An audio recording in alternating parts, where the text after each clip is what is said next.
E aí quando o Luiz falou sobre a ideia de a gente estar aqui nesse colégio, minha mãe estudou aqui aos 16 anos, né, que tem um casal de amigos aqui dela também deve ter estado aqui, né, e eu lembro que ela me contava que aos 16 anos ela fez uma greve de ônibus aqui em Campina Grande, em 64, logo em 64, e ela fazia alfabetização de adultos, que na época era considerada uma prática subversiva, e ela com Hermano Nepomuceno, que também era aluno aqui do colégio, eles foram, o professor que orientava eles foi preso, o professor de história aqui do Colégio Estadual da Prata, ele foi preso, e como ele não denunciou os alunos que estavam fazendo parte com ele dessa subversão que era alfabetizar adultos, ele foi morto.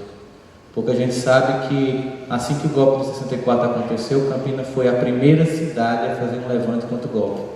E por causa disso recebeu aqui um dos maiores torturadores da época da ditadura, e aqui se realizou coisas que em poucas cidades do Brasil aconteceu. Faz parte do nosso sangue, né? Como estava falando o padre da nossa história aí anterior, dos cariris, dos ariús, faz parte da nossa estrutura combativa, e ainda hoje assim não é diferente. Mas é bom a gente sempre reverenciar as pessoas que tiveram uma coragem como essa, em épocas tão difíceis. E a gente às vezes imagina que épocas como essas ficarão para trás, que o mundo caminha sério para um mundo de paz e que a gente não vai ter problemas nenhum, até que a gente começa a ver um certo recrudescimento do medo, da angústia das pessoas, uma sensação de desordem, de caos. E óbvio que quando as pessoas estão com medo, que tem uma sensação de desordem, de caos, há pessoas que aproveitam esse momento psicológico e usam um discurso de salvadores da pátria para convencer as pessoas de que elas têm a solução que tem faltado no mundo. Obviamente, quando a gente imagina isso, a gente lembra que sempre que houve uma certa sensação de desordem, de caos, há uma tentativa infantil das pessoas de imaginar que a paz seria, então, a exclusão daqueles que provocariam os conflitos. É nesse momento que os discursos que ao longo da história aconteceu e que gerou eventos tão trágicos como a Segunda Guerra Mundial, dão conta de alguém que vem dizer: eu resolvo, eu tenho uma solução, eu faço. E parte dessa solução é segregar, é excluir, é afastar, é construir um muro que nos separe dos que são inferiores, perigosos e diferentes de nós. Isso é importante porque quando a gente pensa nos temas que são abordados ao longo desse encontro, ao longo dos anos desse encontro, que às vezes podem parecer repetitivos, eles o são exatamente porque os problemas continuam sendo os mesmos, exigindo que a gente continue apostando na cultura de paz, para que a gente não possa perder a vigilância necessária, especialmente num momento tão delicado da história humana, que cada cultura filosófica, religiosa, dá um nome, seja mudança de era, uma nova era, seja transição planetária, seja sair da idade de ferro para a idade de ouro, ou para alguns o próprio apocalipse, enfim, todos que têm uma experiência no campo da fé dão conta de que nós estamos num período em que há uma transição acontecendo, em que um modelo novo se instala, e nesse período há um hiato, e nesse hiato nós corremos os riscos naturais desse momento de descontinuidade histórica, que é o que a gente tem visto. Isso é uma coisa que preocupa bastante, porque a cultura do medo tem feito ressurgir o discurso totalitário em muitas culturas e em muitas civilizações. A gente percebe isso quando a própria Europa tem dificuldade de receber as pessoas que saem, né, de Alepo, uma cidade totalmente destruída na Síria. E terça-feira passada eu estava numa cidade que é a capital da Áustria, chamada Viena, e no metrô, um casal de austríacos que estavam me acompanhando em visita à cidade, havia um jovem muçulmano, e aí ele percebeu que eu não era de lá e começou a conversar comigo. Obviamente, nem ele falava alemão, nem eu falava árabe. Nós tentávamos nos comunicar no inglês bem parco que nós tínhamos, e aí eu disse para ele que eu ia descer numa parada depois. Ele disse: mas eu posso ficar conversando com você assim mesmo? Eu desço na parada que você descer. Aliás, eu disse que eu ia parar numa parada, 15 paradas daquela, e ele disse que seria na próxima. Ele disse: mas eu posso ficar com você conversando até a sua parada? Bom, eu disse: claro, vamos ficar conversando. E aí eu fui perguntando como é que tinha sido. Ele falou que tinha pago $8.000 para conseguir atravessar num barco à noite, uma Mediterrânea, para chegar no sul da Itália. Ele falando que no barco que ele estava ninguém morreu, mas no barco que vinha atrás, pessoas que ele conhecia e parentes morreram, todos afogados. E depois do final, quando terminou, que ele desceu, a gente conversou bastante, eu que até o e-mail com ele, eu perguntei ao casal de austríacos por que é que ele tinha ficado até 15 estações depois do ponto dele. Ele me disse, porque nenhum de nós conversa com eles. Nós aceitamos que eles entrem por uma questão de governo. A Áustria e a Alemanha aceitam, outros países nem isso, mas as pessoas aqui os ignoram completamente. Aí você conversando com ele é uma carência muito grande, e foi conversando com você. Às vezes a gente precisa entender que a paz não se estabelece apenas com a permissão da entrada física das pessoas. É preciso que a gente aprenda a desmontar as fronteiras interiores que nós temos na falta de paz nos relacionamentos afetivos, nos casamentos, na falta de paz nas relações que nós temos com nossos companheiros de trabalho, na falta de paz que nós temos com as pessoas que vivenciam e expressam a mesma fé que nós temos no campo da nossa religiosidade. Portanto, eu iniciaria de fato a temática de hoje, como não poderia ser diferente, citando aquele que é, digamos assim, de forma ecumênica, para não citar apenas um manifestante divino ou outro, já que eu estou aqui no encontro que tem essa proposta de respeitarmos toda essa diferença e o acolhimento. Eu citaria um homem que é respeitado por todas as culturas e todas as manifestações de fé, por ter construído, num tempo muito recente, moderno, uma proposta de paz que foi concreta, né? Que é o Mahatma Gandhi, quando ele nos diz o seguinte, que a única revolução possível é a que há dentro de nós mesmos. Essa vida de viver falando que a gente tem, né, Luiz, nos dá momentos bastante agradáveis. Aqui, desde o primeiro encontro frequente, aos 16 anos, tinha feito vestibular de psicologia, estava aqui de cabeça raspada, mas de boné, porque não é muito bonita a minha cabeça raspada. E aí, vendo todas as pessoas que eu continuo admirando profundamente, que estão aqui hoje e fazem parte dessa história desse encontro, mas a gente vai conhecendo pessoas maravilhosas ao longo dessas viagens. E eu tive, o ano passado, um momento de muita gratidão a Deus por ter feito uma palestra junto com Arun Gandhi, o neto de Mahatma Gandhi, no evento de Cultura de Paz. E ele contava, na hora que a gente ia almoçar, várias histórias dele com o avô, dele com o pai. E uma das histórias que ele contou é curiosa sobre o quanto a família dele vivenciava um cotidiano de cultura de paz. Uma vez ele disse que foi a instituição que o avô, Mahatma Gandhi, fundou quando morou na África do Sul. Ele tinha 16 anos, Arun Gandhi, né, tem Mahatma Gandhi, hoje tem 70 e poucos anos.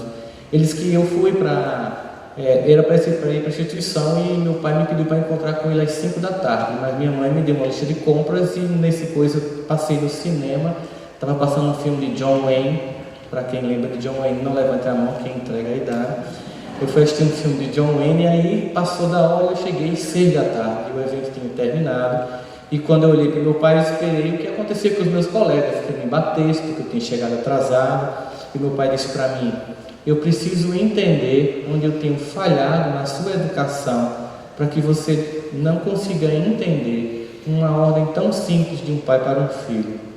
E para que eu possa entender onde foi que eu errei, eu vou voltar para casa a pé, para refletir sobre o meu erro com você na sua educação. Ele andou mais de 8 milhas a pé. Claro que ele não conseguiu deixar o pai sozinho voltar, ele foi acompanhando o pai de carro, numa caminhada, ele atrás de carro de 5 horas e 30 minutos, até que o pai chegasse onde eles moravam. E ele disse para mim assim, você acha que eu teria aprendido a respeitar o horário das coisas se o meu pai tivesse agido na cultura da violência e me batido?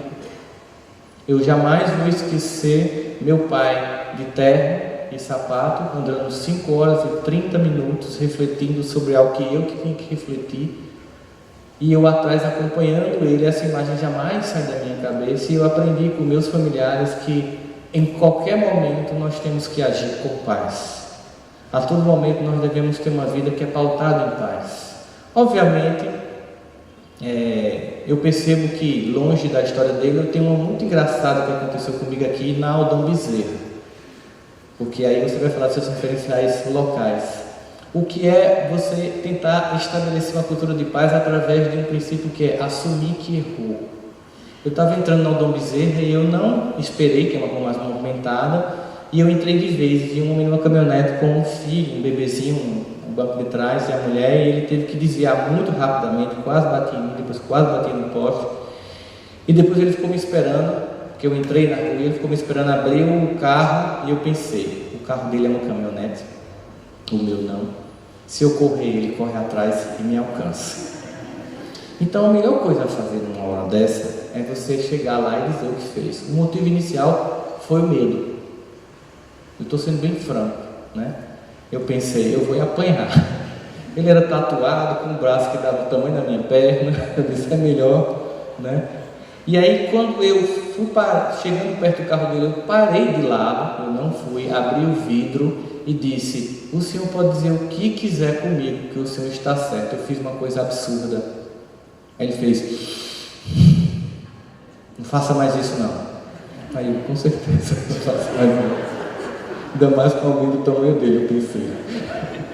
Mas aí o que me ficou naquele momento foi como um gesto tão simples, que foi de reconhecer a dor que eu provoquei no outro, desestruturou uma possível briga, um pega, um conflito ainda maior. Porque quando a gente estabelece gestos pequenos, que é a mesma discussão para a paz, é a mesma discussão para a ética, que o Luiz estava falando aqui, quando ele falou do exemplo da balinheira. Aqui é balinheira. O nome, eu estou fazendo a tradução para o paraibanês, certo?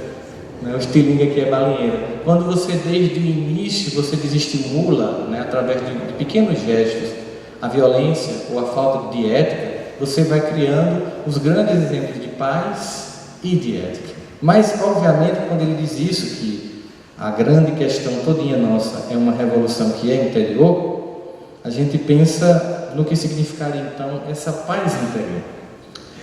Eu passei por muito sofrimento na minha vida, porque eu vivia lutando contra os meus defeitos. E isso me fazia consumir uma energia profunda, porque é uma luta que não tem sentido de ser travada. Os defeitos fazem parte de nós, e só existe uma solução para isso quando nós nos aceitamos como nós somos. Nós nos apaziguamos conosco mesmos e começamos uma transformação. Quando a gente entende a grande diferença entre a proposta de muitas orientações religiosas, as que têm base mais fundamentalistas, que trabalham contenção de defeitos, ao invés de desenvolvimento de virtudes. Isso significa dizer que a maior parte de nós, e aí como eu há 20 anos atendo no consultório como psicólogo clínico, eu vejo o conflito interno que gera tanta angústia dentro dos corações humanos. Na nossa vida íntima, o quanto a gente se acusa, se sente menor, se sente pequeno, se menospreza, se pune, se destrói, porque cria uma visão de perfeição da qual nós estamos tão distantes, encarando nossos defeitos como um mal a ser combatido e não como uma sombra a ser acolhida, compreendida, amada e transformada. Quando a gente começa a entender que o ódio e a guerra é apenas a manifestação de uma interioridade não bem vivenciada, daquele universo interno de ódio, ressentimento, vingança, rancor, que eu não aceito, que eu fiz o que eu não tenho, que eu faço de conta que não pertence a mim, que eu sempre digo que o outro que tem eu não tenho, e porque aquilo não é escutado, não é ouvido, não é trabalhado, não é aceito, eu exteriorizo no meu comportamento, projetando no outro o mal que há em mim. Daí, a cultura da violência é apenas a reverberação de uma interioridade não assumida, não trabalhada, não compreendida e por isso mesmo não pacificada. De todo modo, então, nós temos que entender que entender a paz significa entender como executar essa paz interior. Eu estou com 45 anos e faz pouco tempo que eu comecei a aceitar minhas sombras. Passei anos em sofrimento, em sentimento de profunda inferioridade, porque quando eu localizava meus defeitos, eu me sentia inferior a todas as pessoas. Pensando recentemente sobre uma passagem do Evangelho bastante conhecida por nós que fazemos parte do cristianismo, nas várias acepções do cristianismo, eu fiquei me perguntando por que para salvar a mulher adúltera, Jesus não utilizou de algumas das possibilidades que ele tinha. Nós sabemos que nas descrições dos fenômenos chamados milagres, Jesus alterava a qualidade química ou física das coisas, quando transformou, por exemplo, água em vinho, quando andou sobre o mar da Galileia. E eu fiquei pensando, a solução, se fosse a partir desse paradigma do milagre, seria mais, aspas, simples. Jesus poderia, por exemplo, quando os homens se aproximaram e jogaram a mulher para ele, poderia ter usado uma coisa que não foi Harry Potter que inventou, porque eu acho que ele tinha capacidade de fazer, que era jogar a capa da invisibilidade na mulher, torná-la invisível, e teria resolvido de forma muito mais simples o problema. Ele poderia, por exemplo, ter feito as pedras se transformarem em areia, também seria mais simples. Eu penso particularmente, é uma visão minha, obviamente passível de todas as críticas e limitações que tem, que o objetivo dele não era salvar a mulher, mas a multidão. Era fazer com que a multidão enxergasse sua própria sombra, não em tom de acusação. Sempre que a cinematografia se concentra nesse capítulo da história de Jesus, nós percebemos que os cineastas, pelo menos todos os que eu assisti, incluindo Mel Gibson, na mais recente descrição dessa imagem, mostra que Jesus olha para os que estão vindo na multidão com um olhar de repreensão e crítica. E a minha percepção é que não foi essa, é que foi de acolhimento e amor. O grande objetivo dele era fazer com que a multidão que estava se aproximando e projetando as suas sombras, as suas angústias, as suas invejas, os seus ódios, os seus ressentimentos e os seus medos, e de forma infantil estava projetando tudo naquela mulher, pudesse enxergar de um acolhimento. Ele esperou que a multidão chegasse para que ela se enxergasse. É esse momento em que nós começamos a perceber que as figuras de exteriorização do mal, elas apenas nos infantilizam, qualquer que sejam elas, porque nós não assumimos o mal que há em nós. Mas não apenas num sentido maniqueísta, de bem e de mal, mas no sentido de luz e ignorância. E aí é que nós entendemos como foi importante aquelas personalidades do Evangelho caírem, falirem. Dificilmente Pedro acolheria se ele não tivesse percebido a sua fragilidade, o seu medo, a sua angústia de ser também morto naquele momento que Jesus é capturado, tendo que negá-lo 3 vezes. Talvez só naquele momento, finalmente, ele ganhou condição de acolher, porque reconhecendo a sua própria sombra, quando alguém chegou perto dele falido, caído, em tom de alta acusação, ele tinha capacidade de perceber o que acontecia com aquela pessoa, porque ele pensava: eu sei o que você sente, porque eu neguei o homem que eu mais amei na minha vida, no momento de medo, de angústia, de vacilação, de pusilanimidade. E somente quem falha consegue entender. Só quem tem sombra consegue acolher, não julgar, nem projetar. Isso não é um trabalho fácil, porque reconhecer nossos defeitos é meio incômodo. E eu tenho vários, mas teve um deles que se manifestou muito interessantemente para mim. Há um tempo atrás, um amigo meu chegou para mim, a gente dividia na mesma clínica as salas, ele também tinha uma sala lá, e ele chegou para mim e disse: Rossandro, vem ver aqui no estacionamento. Era sexta-tarde, gente, e é importante eu dizer porque foi sexta-tarde, como foi complicado para mim. Ele disse: vem ver aqui o carro novo que eu comprei. E eu fui, muito tranquilamente, e quando eu cheguei no estacionamento, era exatamente o carro que eu queria comprar. E o meu pensamento inicial foi: por que não eu? Por que não eu? Quase que eu cantava a música. O pior de tudo naquele primeiro momento foi fingir felicidade com tanto ódio no coração. Se eu tivesse laser, o carro do rapaz tinha se torado no meio, assim. Enquanto ele mostrava os recursos do carro, aumentava meu ódio. E eu não via, se eu tivesse uma capacidade de perceber, eu estava babando, veneno puro. Eu cheguei em casa arrasado, sequestrado emocionalmente, extremamente irritado. Minha esposa percebeu logo, aquelas características que mãe e esposa têm, de antes que você fale, né? Parece Davi falando com Deus no Salmo: Senhor, eu sei que tu me sondas, e mesmo quando faltam em mim palavras, conheces o meu pensamento. Mãe e esposa é desse jeito. Cheguei em casa, ela: o que foi que houve? E você basicamente diz nada. O nada e o tom do nada, a intensidade do nada e a forma do nada só confirmam que houve alguma coisa. Ela fala que houve, diz nada, não houve nada. Depois de muito tempo ela faz, o que aconteceu? Eu disse, não, porque eu tenho que trocar o carro, é um absurdo, eu trabalho tanto, é aquela coisa toda. Mas trocar um carro de novo? Mas por que o carro está novo, está funcionando? Não, porque eu tenho que ter um carro melhor, um carro mais presença, aquelas coisas bem infantis. Eu passei o final de semana em simuladores bancários na internet, calculando como eu fazia para comprar um carro igual ao dele. Depois de mais ou menos uns 3 ou 4 bancos, dividindo o carro em 60 vezes, eu percebi que eu tinha condição de comprar aquele carro, na condição de passar mais ou menos uns 3 anos tirando o almoço, o que seria bom para a saúde. A gente não almoçaria para poder eu comprar o carro. Enfim, domingo, 10 da noite, de repente, eu volto à lucidez e penso, eu não preciso trocar meu carro.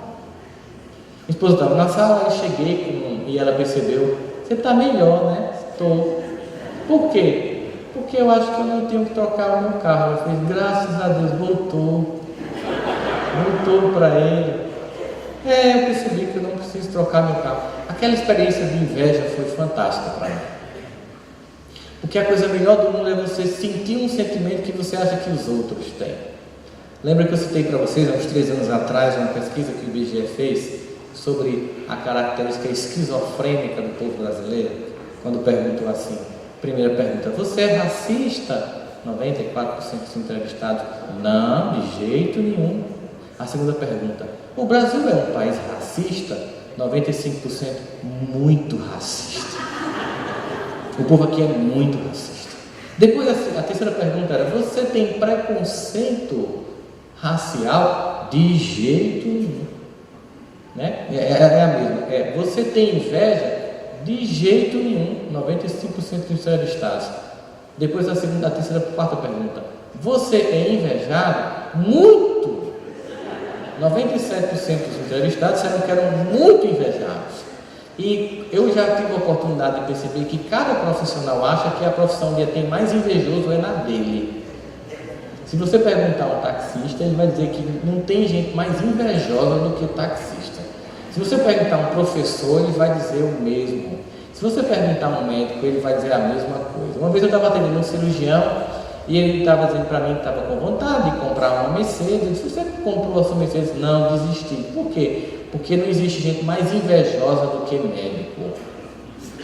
Aí eu disse, qual é o problema? Que eu sou cirurgião. Para que um paciente chegue a mim, algum amigo tem que indicar. Toda vez que eu troco de carro, eu passo uns 6 meses sem receber paciente, porque o povo tem ódio porque eu troquei o carro. Porque não tem gente mais invejosa no mundo do que médico. Aquela sensação que a gente tem de que quando eu projeto no outro, eu não acolho em mim, eu não mudo. Quando você reconhece em você, você não tem mais um drama interior, você passa a ter um trabalho de construção da paz. Eu reúno numa mesa todas as minhas sombras para um diálogo, para uma compreensão. Porque o que é uma inveja sendo uma criança que quer estabelecer um critério, uma aceitação pessoal, uma vida íntima, às vezes uma sensação de rejeição na infância que tem que ser compensada com uma vida próspera materialmente, para que só assim eu me sinta importante e respeitado. Esses sentimentos todos são sentimentos que são meus e que eu tenho que trabalhar para me aceitar, para vivenciar e para crescer. Assim, nesse momento, é preciso que para a construção da paz eu tenha então uma paciência extraordinária. Paciência como a ciência da paz. Paciência comigo mesmo, porque eu não viro antes do dia para a noite. Porque não é uma luta entre o bem e o mal. Não é uma luta entre o bem e o mal.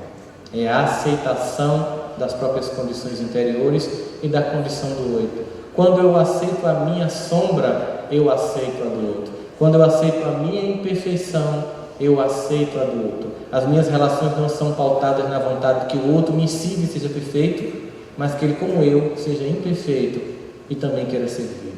Eu não tenho mais casamentos frustrados porque eu não entro no sentimento de falta, mas eu entro no sentimento de gratidão. Eu não tenho mais uma relação comigo mesma frustrada porque eu não tenho sentimento de falta, eu tenho um sentimento de abundância, de gratidão. E eu não tenho uma relação com os outros de agressão porque eu não tenho sentimento de falta, de que eu tenho que tomar ou de que eu tenho que excluir. Eu tenho que agradecer, tenho que compartilhar e tenho que aprender. Todavia, essa paz, ela não quer dizer inação. Nós poderíamos nos perguntar, por que é uma sensação de que o mal está vencendo?